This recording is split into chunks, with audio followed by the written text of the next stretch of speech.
എല്ലാവർക്കും ഇന്നെൻ്റെ പുതിയ വീഡിയോയിലേക്ക് സ്വാഗതം. ഇന്ന് ഞാനിവിടെ തയ്യാറാക്കാൻ പോകുന്നത് 10 പപ്പടവും 5 മുട്ടയും കൂടെയുള്ള ഒരു പപ്പടവും മുട്ടയും കൊണ്ടുള്ള റോസ്റ്റാണ് തയ്യാറാക്കുന്നത്. അതിനായിട്ട് ഞാൻ 5 മുട്ട പുഴുങ്ങി വെച്ചിട്ടുണ്ട്. ഒരു 3 ചെറിയ സവാള കനം കുറച്ച് അരിഞ്ഞു വെച്ചിട്ടുണ്ട്. 3 പച്ചമുളക്, കുറച്ച് കരിവേപ്പില. ഇനി ഞാൻ പപ്പടം ഒന്ന് മുറിച്ചെടുക്കാൻ പോവുകയാണ്. മുട്ടയുടെ മഞ്ഞക്കരു മാറ്റിയിട്ട് നമുക്ക് വെള്ളക്കരു മാത്രം മതി. പപ്പടം കാച്ചിയെടുക്കുന്നതിനായിട്ട് ഞങ്ങൾ ഇതിനകത്തോട്ട് എണ്ണ ഒഴിച്ച് കൊടുക്കുകയാണ്.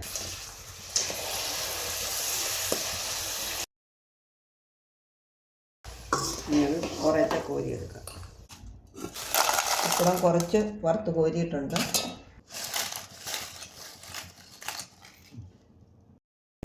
ഞാൻ ഇതിലേക്ക് കുറച്ച് ഇഞ്ചിയും വെളുത്തുള്ളി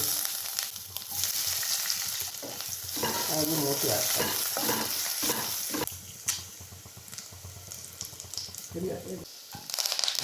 ഇനി ഇതിന് ചേർക്കാനുള്ള സവാള കനം കുറച്ച് അരിഞ്ഞത് ഇതിലോട്ട് ഇട്ട് കൊടുക്കുകയാണ്. ഉപ്പും കൂടെ ചേർത്ത് കൊടുക്കാം.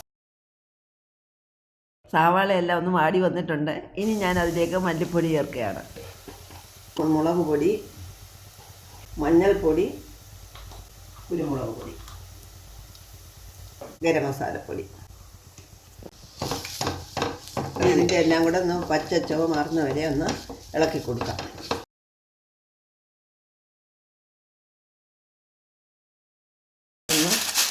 ഒന്ന് പൊടിച്ചെടുക്കുകയാണ്.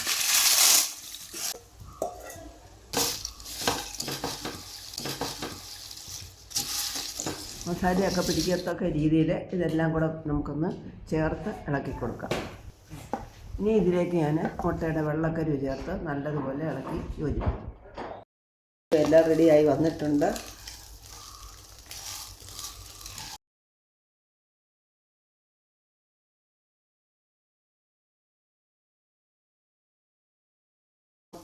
മുട്ടയും പപ്പടവും കൊണ്ടുള്ള റോസ്റ്റ് തയ്യാറാക്കിയിട്ടുണ്ട്. ഇത് നമുക്ക് മറ്റു കൂട്ടാനൊന്നും ഇല്ലെങ്കിലും നമുക്ക് ഇഷ്ടം പോലെ ചോറ് കഴിക്കാം.